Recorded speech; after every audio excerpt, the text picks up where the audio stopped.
नमस्कार, मैं हूं आपके साथ गौरव राजवेंद्र। बुलेटिन की शुरुआत करते हैं। साधना समूह के द्वारा मोदी सरकार के 11 साल होने पर ताज होटल लखनऊ में कार्यक्रम का आयोजन किया गया है और आपको बता दें कि जिसमें प्रसार भारती के अध्यक्ष नवनीत सहगल शामिल हुए। नवनीत सहगल से हमारे चैनल हेड ब्रजमोहन सिंह रघुवंशी ने बातचीत की है और इस दौरान उन्होंने क्या कुछ कहा, आप भी सुनिए। कोई बहुत ज्यादा अंतर नहीं, बल्कि ये अच्छी मुझे लगी कि हमारी वंदे भारत अच्छी है उससे, जो वहाँ एमट्रैक की चल रही। तो ये क्या चीजें जो हमारा आम साधारण व्यक्ति है उसकी सोच में भी नहीं थी कि हाँ ऐसा भी हो सकता है। और यही वजह है कि पूरी दुनिया, मेरा बेटा वहाँ पे इन्वेस्टमेंट बैंकिंग पढ़ता है अमेरिका में, वो बोलता है उसके बच्चों से, स्टूडेंट्स जो हैं वो कह रहे हैं यार हम पैसा बचा के रखेंगे, हिंदुस्तान में इन्वेस्ट करना है, इंडिया में इन्वेस्ट करना है, India is the emerging economy. तो ये माहौल या ये विश्वास कैसे आया? ये सारा विश्वास एक करिश्माई नेतृत्व से ही आता है और उसी से आया है, क्योंकि संस्थाएं तो पहले भी वही थी, अब भी वही हैं। और जो 2047 में विकसित भारत का सपना, वही विकसित भारत का लक्ष्य उन्होंने देश को दिया है, अपने सामने रखा है, वो अब अचीवेबल लगता है। अब लगता है कि हाँ वाकई हम 2047 तक दुनिया की दूसरी बड़ी आर्थिक ताकत हो जाएंगे। तीसरी आर्थिक ताकत तो 4-5 साल में हो जाएंगे। हम ऑलरेडी 4.1 ट्रिलियन इकोनॉमी तक पहुंच गए। हमको 5 ट्रिलियन इकोनॉमी का जो उन्होंने लक्ष्य दिया हुआ था वो हम पूरा कर लेंगे। लेकिन हम दूसरी बड़ी ताकत होने के लिए हमको 10 ट्रिलियन पर जाना पड़ेगा। तो 2047 तक हम वो भी हम पूरी कर लेंगे। ऐसी अब जो परिस्थितियां जिस तरह से चल रही हैं उससे सामने आ रहा है। आपने कभी ये सोचा होगा कि आपके ईएमआई घट जाएंगी? जी, कभी नहीं। आपने देखा पिछले 6 महीने में जी आरबीआई ने अपना रेपो रेट कम किया, अभी उन्होंने सीआरआर कम किया। वो सारा सीआरआर रेपो रेट कम होने से आपकी ईएमआई घट गई, बाजार में पैसा आया तो लोगों के पास खर्च करने के लिए भी है। हमारे यहाँ जो एक बहुत बड़ा एक समूह निकल के आया है, जो कि पहले नहीं था, जो कि गरीबी की रेखा से जो लोग बाहर निकले और जो लोअर मिडिल क्लास में थे वो अपर मिडिल इनकम ग्रुप में गए। तो वो जो एक बड़ा एक समूह आया है मिडिल इनकम ग्रुप का, उसके पास एम्बिशन है, उनके पास आग है आगे बढ़ने की, और उनको जो है ऐसा नेतृत्व मिलता रहेगा तो देश को निश्चित रूप से आगे ले जाएगा। आप देखिए विदेशों में जो हमारे लोग रह रहे हैं आज कितने फख्र से, कितनी वो उससे गर्व से अपने आप को भारतीय बताते हैं जी, क्योंकि भारत का नेतृत्व लोग देख रहे हैं, पूरी दुनिया देख रही है, भारत कहाँ बढ़ रहा है दुनिया देख रही है। तो वो उनको अपने पे गर्व होता है, हाँ हम भारतीय हैं। कितना उनका इज्जत हुआ। आप देखिए कभी ऐसा सोचा था कि साहब यूक्रेन में हमारे बच्चे फंसे होंगे तो उनके लिए स्पेशल जहाज जाएगा, या कोविड में हमारे बच्चे फंसे होंगे उनको जहाज स्पेशल भेज के लाया जाएगा? क्या है ये? जो एक इंसानियत का एक मूल वो है कि आप इतना बेहतर और इतना अंदर तक सोचते हैं कि भाई हमारे किसी नागरिक को किसी प्रकार का कष्ट ना हो। सरकार नागरिकों के देखभाल के लिए है, सरकार गरीबों को आगे बढ़ाने के लिए है, परंतु उसके साथ साथ सरकार को तरक्की के लिए संसाधन भी जुटाने हैं। तो उन संसाधनों को जुटाने के लिए इंडस्ट्रियल इन्वेस्टमेंट बहुत ज़रूरी है, निजी निवेश बहुत ज़रूरी है। अब बहुत लोग बात करते हैं, मैं बताता नहीं, यहाँ भी कहना चाहूँगा, पिछले 10-11 साल में देश में निजी निवेश करने वाले जो हमारे निवेशक हैं उनकी संख्या कितनी बढ़ी है।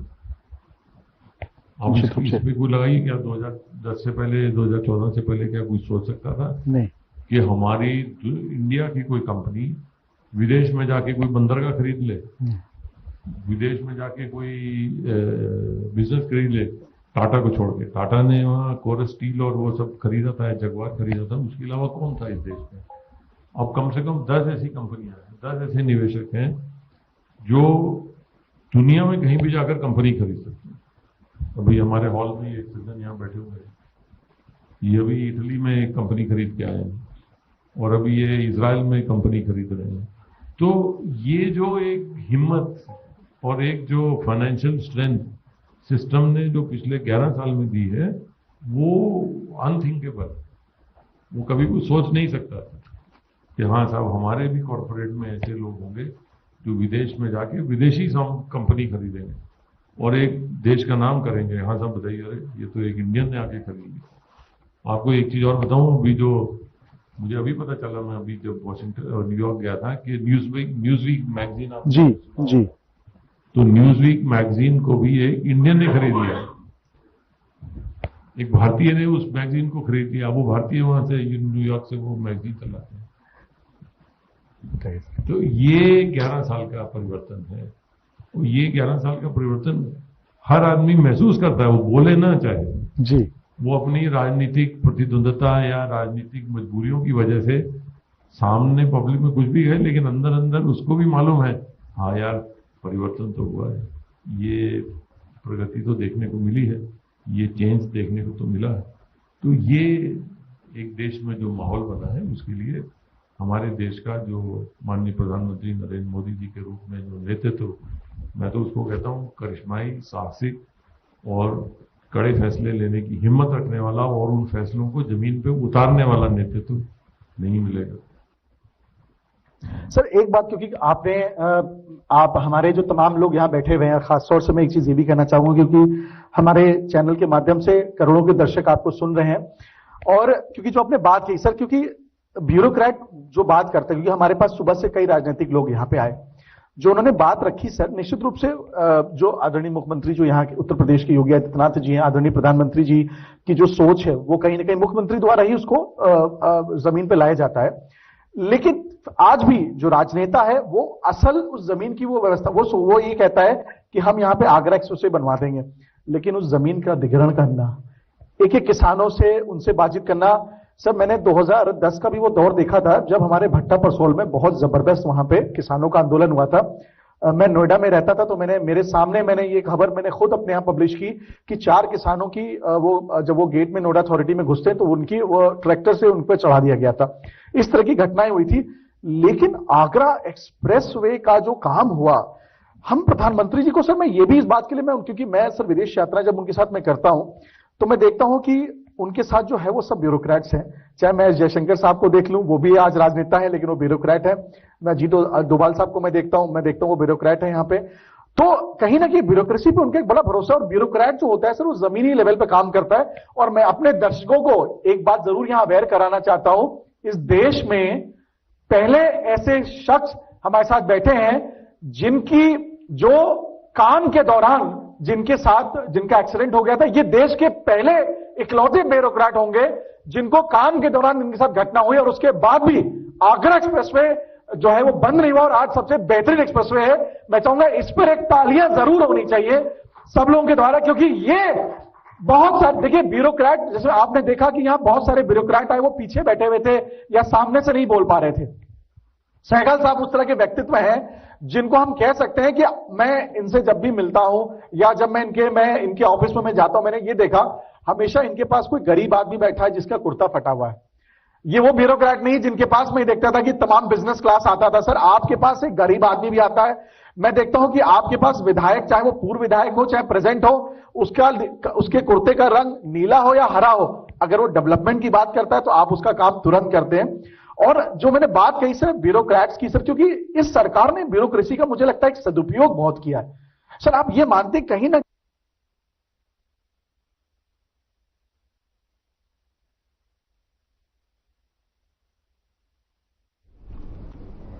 साधना समूह के द्वारा मोदी सरकार के 11 साल पूरे होने पर ताज होटल लखनऊ में कार्यक्रम का आयोजन किया गया, जिसमें उत्तर प्रदेश सरकार के पर्यटन और संस्कृति मंत्री जयवीर सिंह भी शामिल हुए। मुझे लगता है कि अब तक के सांस्कृतिक मंत्रियों को यह अवसर कभी सौभाग्य हमारे प्रदेशवासियों को नहीं मिला। और मंत्री जी, मैं इसके लिए आपका पुनः बहुत धन्यवाद देना चाहता हूं, क्योंकि जिस प्रकार से हमारे मंदिरों का आपने पूरी तरीके से उसका जीर्णोद्धार करवाया है, यह अद्भुत है हमारे लिए। तो आज हम अपने कार्यक्रम की शुरुआत जो है वो शंखनाद से ही करेंगे।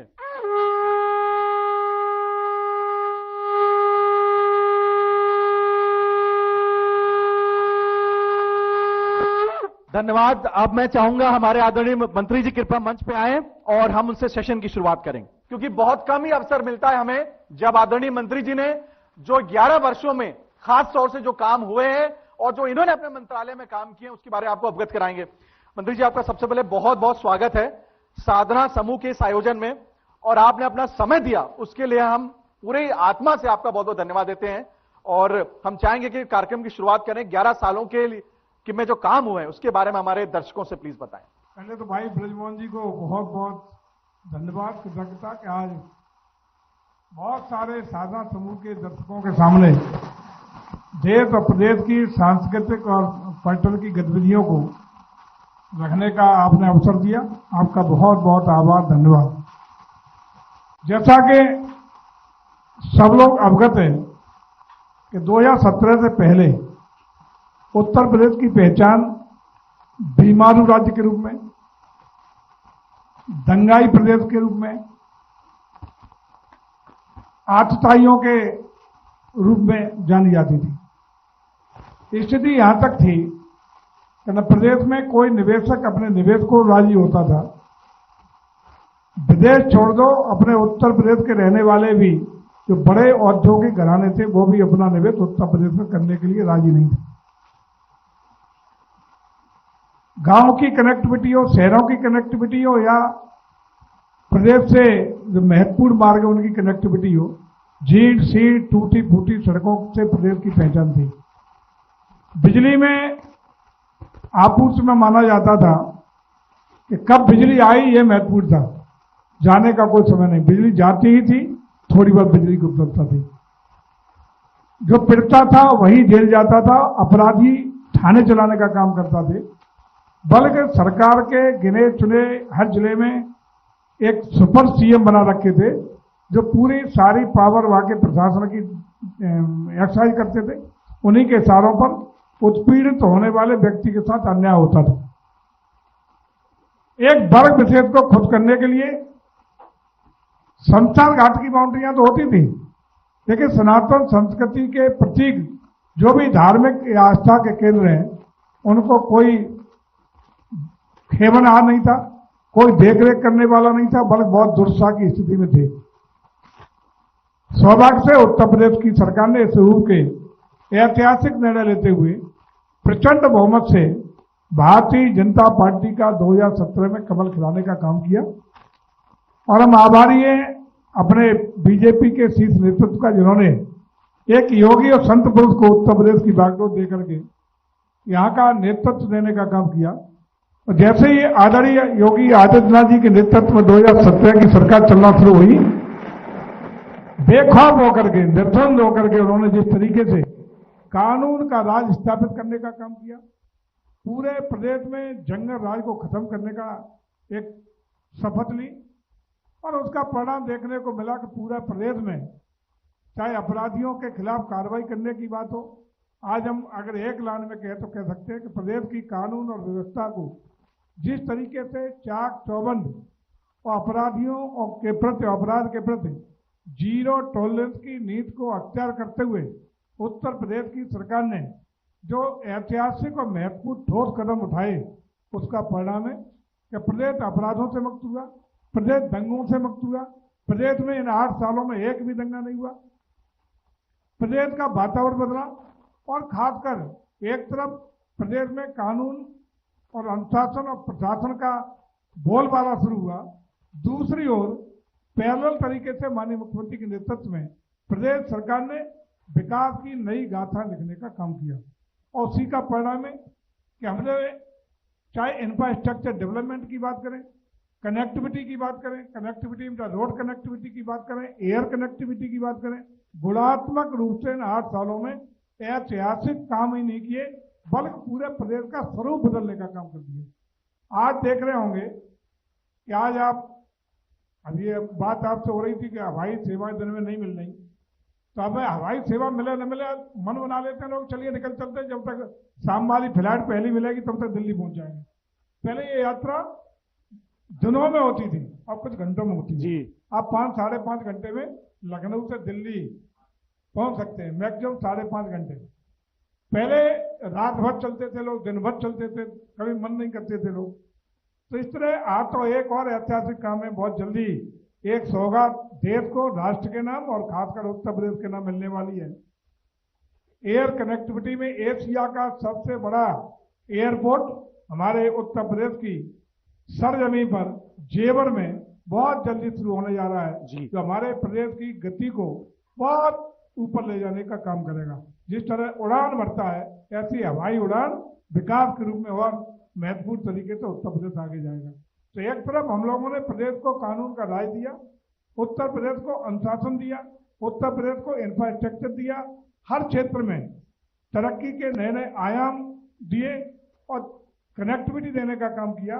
और इसी का परिणाम था कि उत्तर प्रदेश के बारे में इन 8 सालों में लोगों की सोच बदली, अवधारणा बदली, और उसी का परिणाम है कि उत्तर प्रदेश में जब निवेश के लिए ग्लोबल इन्वेस्टर समिट प्रस्तुत किया गया तो उसमें लगभग 40 लाख करोड़ के निवेश के प्रस्ताव, यानी हिंदुस्तान में किसी भी राज्य से सर्वाधिक निवेश के प्रस्ताव देशी और विदेशी निवेशकों ने देने का काम किया। विपक्ष के साथियों ने उस पर भी मजाक उड़ाया, अरे साहब निवेश के प्रस्ताव तो आ गए, लेकिन धरातल पर कितने उतरेंगे ये देखने वाली हवाई बातें सरकार कर रही है। लेकिन फिर हम कहना चाहते हैं कि ठीक 1 साल बाद इसी लखनऊ की सरजमी पर माननीय प्रधानमंत्री जी पुनः एक बार आए और उसको जो निवेश के प्रस्ताव हमारे 1 साल के अंदर धरातल पर उतरे, यानी ग्राउंड ब्रेकिंग सेरेमनी का कार्यक्रम आयोजित लखनऊ में होता है। 11 लाख करोड़ के निवेश के प्रस्ताव 1 साल के अंदर उत्तर प्रदेश की धरती पर उतरने की ऐतिहासिक कामयाबी उत्तर प्रदेश सरकार को मिली। और उसी का परिणाम है कि आज उत्तर प्रदेश चल पड़ा है विकास की ओर, जहां उत्तर प्रदेश चल पड़ा है एक सरप्लस रेवेन्यू स्टेट की ओर। हम कह सकते हैं कि पहले की सरकारों में अखबारों में पढ़ने को मिलता था कि उत्तर प्रदेश के कर्मचारियों का वेतन इस महीने 15 दिन लेट इसलिए मिला कि सरकार पे वेतन देने के पैसे नहीं थे जी। लेकिन आज हम कह सकते हैं कि हिंदुस्तान का ऐसा पहली बार राज्य उत्तर प्रदेश बना जिसके पास सरप्लस रेवेन्यू है, कोई धन की कमी नहीं। चाहे हमारी जन कल्याणकारी योजनाएं हो, विकास की योजनाएं हो या अन्य योजना हो, उनको जमीन पर उतारने की बात हो, सब्सिडी देने की बात हो, इंसेंटिव देने की बात हो, किसी भी इंडस्ट्री को आकर्षित करने के लिए या अन्य राज्यों के साथ कंपटीशन करने की बात हो, तो इसमें निवेश को आकर्षित करने में अन्य सुविधा देने की बात हो, आज उत्तर प्रदेश किसी भी राज्य के मुकाबले में बेहतर स्थिति में आज खड़ा है। अगर राष्ट्रीय स्तर पर विभिन्न राज्यों की विभिन्न योजनाओं के एग्जीक्यूशन की, धरातल पर उतारने की बात करें तो पहले जहां उत्तर प्रदेश नीचे से दूसरे तीसरे फर्स्ट नंबर पर रहता था, आज हम ऊपर से 1, 2, 3 नंबर पे हर योजना में दिखाई पड़े हैं। और बहुत सारी योजनाओं में हम हिंदुस्तान के नंबर 1 पर सारे स्टेटों में आगे खड़े हुए। खास रूप से आपने बात करी, यदि अपने विभाग की ओर हम थोड़ा आ जाए जी, तो उत्तर प्रदेश का मामले में पर्यटन और संस्कृति को लेकर के या धर्मार्थ कार्य को लेकर के यदि बात करें तो पूरा परिदृश्य बदल गया है। जहाँ पहले मैंने जो चर्चा करी कि पहले शमशान घाटों की बाउंड्री का पैदा तो होता था, या केवल तुष्टिकरण के आधार पर एक धर्म विशेष के लोगों को प्रभावित करने के लिए, उनको खुश करने के लिए, हिंदुओं को सनातन संस्कृति के मानने वाले लोगों को अपमान तो सरकार करती थी, लेकिन कभी भी प्रोत्साहन करने का काम सरकार ने नहीं किया। लेकिन आज हम गौरव के साथ कह सकते हैं, फक्र के साथ कह सकते हैं कि उत्तर प्रदेश सरकार ने हमारी सनातन संस्कृति, मान्यता, परंपरा, संस्कारों को न सिर्फ पुनरुद्धारित किया बल्कि संवर्धन देने के लिए बहुत सारी योजनाओं को धरातल पर उतारने का काम किया है। यदि अब नंबर 1 पे हम यह संस्कृति की बात करें तो जहां पहले कभी कलाकारों के नाम पर कुछ होता ही नहीं था, अगर होता था तो एक ही कार्यक्रम होता था, सैफई महोत्सव जी, उसके अलावा कोई कार्यक्रम नहीं होता था। आज फक्र और गौरव से कह सकते हैं कि हमने हजारों की तादाद में ऑनलाइन जितने भी हमारे कलाकार हैं, किसी विधा के हों, संगीत के हों, गायन के हों, वादन के हों, उनको ऑनलाइन रजिस्टर्ड करने का अवसर दिया। और हिंदुस्तान का पहला राज्य हमने बनाया कि ऑनलाइन रजिस्ट्रेशन भी कलाकारों के कराए उनका वर्गीकरण ए बी सी कैटेगरी में कराया और तीनों का वर्गीकरण कराने के बाद उनका मानदेय निर्धारित किया, उनके टीए की सुविधाएं निर्धारित करी और तय कर दिया कि कोई भी कलाकार ऐसा नहीं छूटेगा जिसको कम से कम साल में 3 कार्यक्रम हम सरकार की ओर से न दें जी। और उसी का परिणाम है कि हम लोग आज एक एक यूनिवर्सिटी में, एक एक महानगर में, बल्कि अब तो गांव तक पहुंचने के लिए हम यूनिवर्सिटी को, डिग्री कॉलेज को, इंटर कॉलेज को, वो जो भी कार्यक्रम करना चाहता है या संस्कृति से जुड़ना चाहता है, हम अपने साथ जोड़ करके उनको प्रोत्साहित करने का काम कर रहे हैं और निःशुल्क रूप से कलाकार उन्हें उपलब्ध कराने का काम कर रहे हैं। प्रयास ये है कि जो हमारी संस्कृति है, हमारा जीवन मूल्य है, वो अगली पीढ़ी तक कैसे पहुंचे। तो हम जोड़ रहे हैं, सारे कल्चरल क्लब बना रहे हैं, उनको उसमें शामिल कर रहे हैं। तो उन डिग्री कॉलेज में, यूनिवर्सिटीज में, इंटर कॉलेज में अपने कलाकारों को भेज करके अपने सांस्कृतिक कार्यक्रम भी करा रहे हैं, नए कलाकारों को, उदीयमान कलाकारों को भी प्रोत्साहित कर रहे हैं और साथ ही साथ अपनी संस्कृति को नंबर 1 स्टूडेंट तक, नंबर 2 उनके अभिभावकों तक पहुंचा करके अगली पीढ़ी को भी भारतीय सनातन संस्कृति से जोड़ने का अभियान पूरे प्रदेश में झमाझम तरीके से कर रहे हैं। कोई धन की कमी नहीं और हम गौरव के साथ कह सकते हैं कि उत्तर प्रदेश का कोई भी टाउन ऐसा करके, उनको कनेक्टिविटी दे करके, उनको इंफ्रास्ट्रक्चर डेवलप करके, वहाँ पर्यटन सुविधा विकसित करके एक आकर्षण का केंद्र बनाने का काम लगातार कर रहे हैं। ये हम लोगों की प्रगति लगातार चल रही है। हमें खुशी है आज प्रदेश में एक आध्यात्मिक वातावरण बना है, एक ऐसा वातावरण बना है जहां हम लोग अपनी विरासत का सम्मान, अपनी धरोहरों का सम्मान के साथ विकास की यात्रा को काम करने रहे हैं। दूसरी ओर कल ही बहराइच में कार्यक्रम आपने देखा होगा, माननीय मुख्यमंत्री गए थे, डंकिया के चोट उन्होंने कहा कि हम विदेशी आक्रांताओं को महिमा मंडन बंद करेंगे। इनके मेले, इनके आयोजन, जहां इनका महिमा मंडन जो आक्रांता विदेशी रहे, जिन्होंने हमारी संस्कृति को कुचला, देश को लूटा, हमारे सनातन को तहस-नहस किया, ऐसे आक्रांताओं के मेले हम प्रदेश में नहीं होने देंगे। हम अपनी विरासत का सम्मान करेंगे और महाराजा सुहेलदेव जी के 40 फीट ऊंची भव्य दिव्य मूर्ति का अनावरण के साथ साथ उनका बहुत बड़ा स्मारक हमारे पर्यटन विभाग का जो बना था उसका कल लोकार्पण हुआ और एक झील भी बड़ी सी हम डेवलप कर रहे हैं। तो एक बड़ा आस्था का केंद्र, श्रद्धा का केंद्र और टूरिस्ट प्लेस के रूप में महाराजा सुहेलदेव जी के स्मारक को डेवलप करने का काम उत्तर प्रदेश सरकार करने जा रही है। ये ऐसी चीजें हैं जिनसे कम से कम हमारी सनातन संस्कृति का, हमारी विरासत का सम्मान हो रहा है। और जो ऑलरेडी प्रधानमंत्री जी बार बार कहते हैं कि हम अपनी विरासत के सम्मान करेंगे और जो आक्रांता है उनका महिमा मंडन नहीं होने देंगे, इस पर आगे बढ़ने का काम कर रहे हैं। और आज समझते हैं कि उत्तर प्रदेश में इन सब चीजों का परिणाम भी सामने आपके आया है। परिणाम क्या है? पहले 2017 तक जहां उत्तर प्रदेश में लगभग 16 करोड़ पर्यटकों की सालाना की आवक थी, आज दिसंबर। फिलहाल बुलेटिन में इतना ही। नमस्कार।